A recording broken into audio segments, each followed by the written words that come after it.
Pada hari ini kami Komnas HAM menerima pengaduan laporan dari kuasa hukum keluarga Vina, Ibu Maya dan rekan-rekannya dari kantor Hotman Paris. Kami sudah menerimanya dan mendalaminya. Tentu kami akan menindaklanjutinya terkait laporan ini.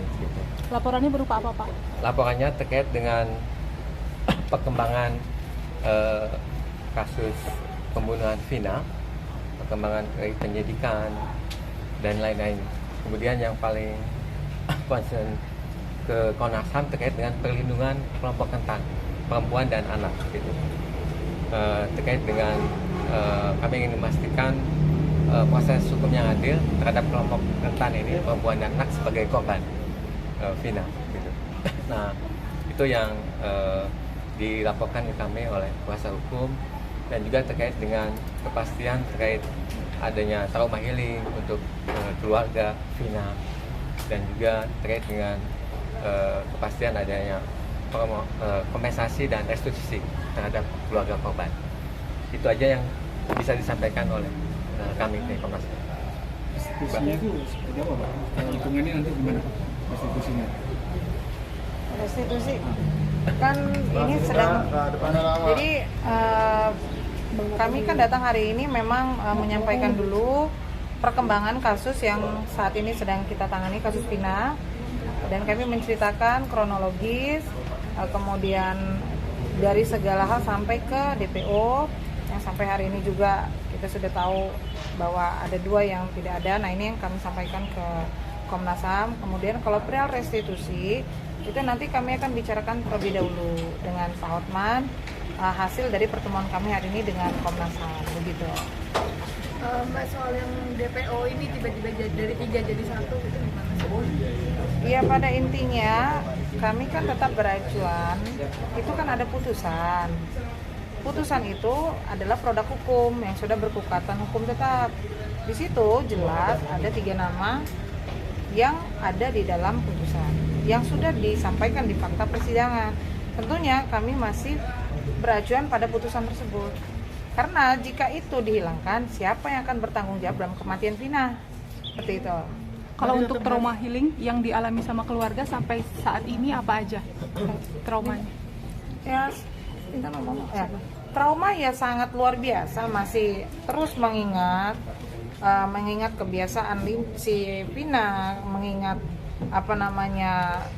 wajah Vina, kemudian mengingat luka dan penyiksaan yang dialami oleh Vina. Tentunya keluarga selalu terngiang-ngiang lah begitu. Jadi ya memang tadi saya sampaikan ke Bapak juga, ya bagaimanapun kita harus memberikan pendampingan untuk trauma healing tersebut, karena ini kan viral terus, beritanya naik terus, sehingga tentunya banyak pihak yang pro dan kontra. Tentunya mereka juga harus punya kekuatan ya, jangan sampai mereka akhirnya putus asa mendengar adanya 2 DPO yang hilang. Nah, ini yang juga akan kita kuatkan supaya nggak campur aduk lah gitu. Udah pelaku belum tertangkap, yang lain hilang lagi DPO, ini kan blunder akhirnya begitu. Terkait minta bantuan ke presiden itu seperti apa sih, Mbak? Iya, itu kan Pak Hotman ya. Jadi Pak Hotman meminta Bapak Presiden untuk turun. Maksudnya itu turun itu coba ikut turut mengecek itu apa yang terjadi sebenarnya begitu. Mbak Putri, terkait postingan Mbak Hotman yang tentang Linda itu gimana, Mbak? Hari ini diperiksa.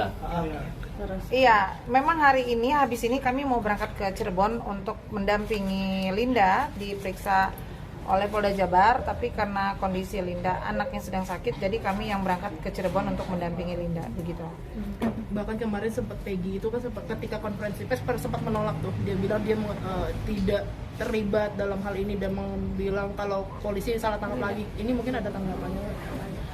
Ya, sebenarnya hak dia untuk berbicara, ya kan, haknya Peggy untuk berbicara apapun itu, karena dia juga merasa dia punya hak untuk menolak.